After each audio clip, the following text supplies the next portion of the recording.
Yogas चित्त वृत्ति निरोधा। योग चित्त यानी कि माइंड, मन, बुद्धि और अहंकार। वृत्ति यानी कि माइंड में चलने वाली वेव्स, थॉट्स, इमेजिनेशंस, मेमोरीज और डिजायर। निरोधा यानी कि सबको कंट्रोल या स्टॉप कर देना, यानी कि माइंड की फ्लक्चुएशन को कंट्रोल करना, उसे शांत और एकाग्र की स्थिति में लाना ही योग कहलाता है। पतंजलि योगा सूत्र। हमारा मन हमेशा थॉट्स, इमोशंस, मेमोरीज और डिजायर से भरा रहता है। ये सब वृत्ति कहलाते हैं, यानी कि माइंड की वेव्स और डिस्ट्रैक्शन। जब ये वृत्ति ज्यादा हो जाते हैं, हमारा मन रेस्टलेस और कंफ्यूज्ड हो जाता है, हम कंसंट्रेट नहीं कर पाते हैं, स्ट्रेस और टेंशन बढ़ जाता है। योग का असली काम है इन वृत्ति को शांत करना, यानी कि माइंड को स्टेबल और काम बनाना, ताकि हम अपने ट्रू सेल्फ के साथ कनेक्ट कर सके। हर प्रैक्टिस, चाहे वो आसन हो, प्राणायाम हो, मेडिटेशन हो, मुद्रा हो या फिर बंद हो, ये सब माइंड के फ्लक्चुएशन को कंट्रोल करने के टूल्स हैं। जब माइंड काम और स्टेबल हो जाता है, तब हम इनर बैलेंस, क्लैरिटी और एनर्जी एक्सपीरियंस करते हैं, और यही अल्टीमेट योग है। आज हम पतंजलि योगा सूत्र, हठ योग प्रदीपिका, घेरण संहिता के प्रैक्टिकल टूल्स को सबको कंबाइन करके स्टूडेंट के लिए एक प्रैक्टिकल योग अभ्यास के लिए 7 क्लियर कैटेगरी में डिवाइड किए। नंबर 1 आसन यानी कि योगिक पोस्चर। नंबर 2 प्राणायाम यानी कि ब्रीथ कंट्रोल। नंबर 3 ध्यान यानी कि मेडिटेशन। नंबर 4 मुद्रा यानी कि जेस्चर। नंबर 5 बंद यानी कि एनर्जी लॉक्स। नंबर 6 क्रिया यानी कि cleansing technique. Number 7 life style and discipline यानी कि यम और नियम। इनमें से जो स्टूडेंट के लिए सबसे बेस्ट प्रैक्टिसेस है, उसे मैंने सिलेक्ट किया है, और आज के इस वीडियो में हम बस उसी के बारे में बात करेंगे। साथ ही कब करना है ये भी बताएंगे, और कितने देर तक करना है ये भी बताएंगे। तो चलो शुरुआत करते हैं। तो सबसे पहले बात करते हैं सूक्ष्म व्यायाम यानी कि वार्म अप के बारे में। तो देखो, इसे करने में आपको कुल समय 10 से 15 मिनट लगेंगे। सबसे पहला प्रार्थना। तो देखो, सबसे पहले आराम से बैठ जाओ और योग शुरू करने से पहले इस मंत्र का उच्चारण करो। उसके बाद 3 गहरी और लंबी सांस लो। इसके बाद दूसरा संधि शोधन। संधि का मतलब होता है ज्वाइंट, और शोधन का मतलब होता है शुद्धिकरण यानी कि क्लींजिंग। तो देखो, इसमें हम ऊपर से लेकर नीचे तक सारे ज्वाइंट को एक्टिव करेंगे। हर एक्सरसाइज को आपको 10 से 12 बार करना है। इसमें ज्यादातर सर्कुलर मूवमेंट ही होते हैं। तो पहले आपको क्लॉकवाइज यानी कि घड़ी के दिशा में मूव करना है। उसके बाद एंटी क्लॉकवाइज यानी कि घड़ी के विपरीत दिशा में मूव करना है। और जो ज्वाइंट आगे पीछे दाएं बाएं मूव हो, वो सारे भी आप मूव कर सकते हैं। जैसे कि ग्रीवा चालन यानी कि नेक रोटेशन, स्कंद चालन यानी कि शोल्डर रोटेशन, मणिबंध चालन यानी कि रिस्ट रोटेशन, कटी चालन यानी कि हिप रोटेशन, जनु चालन यानी कि नी रोटेशन, और कुल्फ चालन यानी कि एंकल रोटेशन। वार्म अप के बारे में मैं ज्यादा नहीं बताता हूँ, क्योंकि ये सबको पता होता है,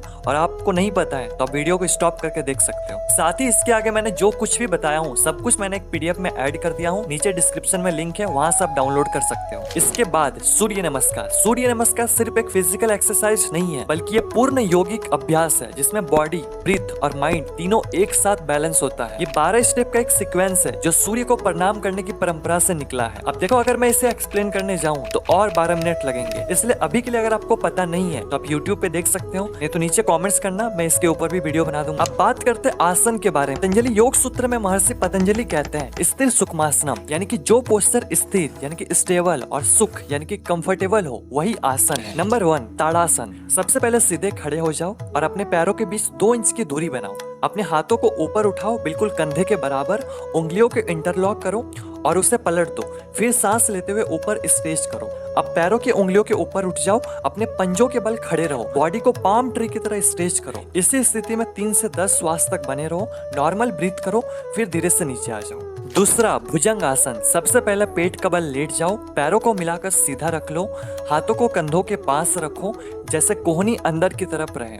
सांस लेते हुए धीरे से अपर बॉडी को उठाओ, कमर तक बेंड करो और सर को ऊपर रखो, जैसे नेवल का नीचे का हिस्सा जमीन पर ही रहे। इसी स्थिति में 3 से 10 श्वास तक बने रहो। नॉर्मल ब्रीथ करो, फिर वापस से लेट जाओ।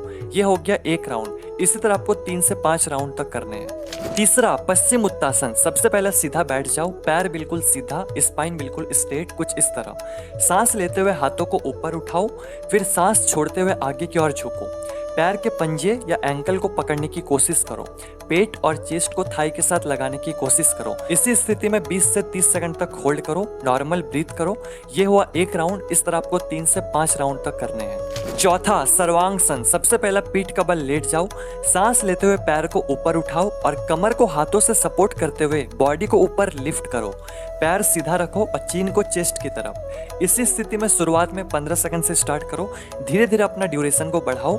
ये हो गया 1 राउंड और इसी तरह आपको 3 से 5 राउंड इसके भी करने हैं। पांचवा शवासन। इसमें कुछ नहीं करना है, सीधा लेट जाओ, पैर को थोड़ा खुला रखो, हाथ साइड में रखो, आंखों को बंद करते हुए सिर्फ सांसों पे ध्यान दो, पूरे शरीर को रिलैक्स करो। कर दो, जैसे कि शव यानी कि डेड बॉडी, इसलिए इसे शवासन कहते हैं। इसी स्थिति में 2 से 3 मिनट रहो, फिर बढ़ते हैं प्राणायाम की ओर। देखो, प्राणायाम शुरू करने से पहले मैं 4 और इजी आसन बता देता हूँ, जिसपे भी आप कंफर्टेबल हो, जिसपे भी आप सुख पूर्वक बैठ पाओ, उस आसन पर बैठना है और प्राणायाम करना है। पहला सिद्धासन, कुछ इस तरह, पद्मासन कुछ इस तरह, वज्रासन कुछ इस तरह और सुखासन कुछ इस तरह। जिस भी आप कंफर्टेबल हो उस पे बैठो और प्राणायाम करो। सबसे पहले नाड़ी शोधन प्राणायाम, जिसे अनुलोम विलोम प्राणायाम भी कहते हैं। किसी भी सुखपूर्वक आसन पर बैठ जाओ, अपने राइट हैंड से विष्णु मुद्रा बनाओ और राइट नॉस्ट्रिल को बंद करते हुए लेफ्ट से गहरी सांस लो, फिर लेफ्ट नॉस्ट्रिल को बंद करके राइट से सांस छोड़ दो, फिर राइट से ही सांस लो और लेफ्ट से छोड़ दो।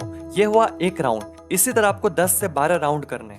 दूसरा कपाल भाती प्राणायाम, किसी भी सुखपूर्वक आसन पर बैठ जाओ और श्वास को नॉर्मली लो और जब श्वास को छोड़ो तो उसे फोर्सफुली शॉर्ट स्ट्रोक के साथ छोड़ो, कुछ इस तरह।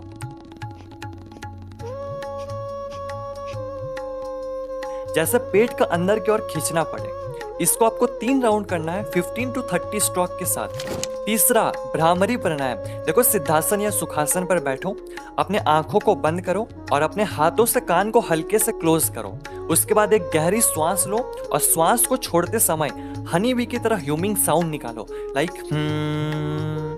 माइंड ऑटोमेटिकली काम हो जाएगा। ये हुआ भ्रामरी प्राणायाम। इसको आपको 5 से 6 राउंड करना है। इसके बाद मुद्रा। तो देखो, इसको आपको अलग से टाइम नहीं देना है। जब जब आपका हाथ फ्री हो तब तब आप मुद्रा लगा सकते हो।